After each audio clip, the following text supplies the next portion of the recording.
Господин Рачев, делото. Днеска тежка загуба, силен противник, някакви забележки към вашия отбор, как се представите? Забележки нямам към отбора. Отбора не е игра за победа.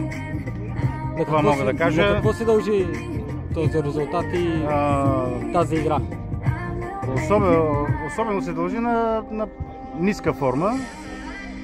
Трябва да ви кажа, че другия отбор е изключително професионално съставен, изключително добре комплектован, мотивиран и с изключително обигравани в всички линии. Те са ни стари противници, така имаме срещу тях и победи, имаме и доста загуби.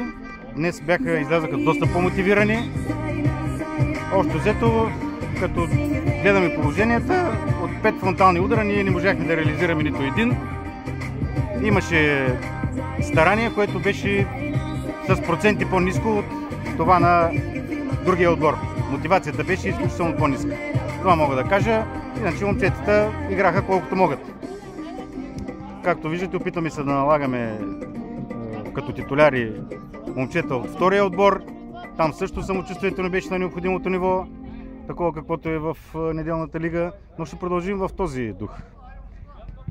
Може да претърпяваме много загуби, но ще налагаме хора от втория отбор и то млади момчета. Имаш ли някаква умора във вашия отбор? Умора не бих казал, просто мотивацията нашата беше по-слаба, отколкото тази на отбора на Лазур. Няколко думи за следващия ви съборник.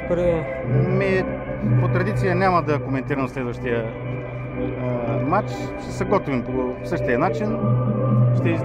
От тук нататък отбора ще играе да печели матчове и да претърпяваме загуби. Отбора ще играе да печели матчове. Отбора ще играе да участва достойно в първенството, така че продължаваме напред.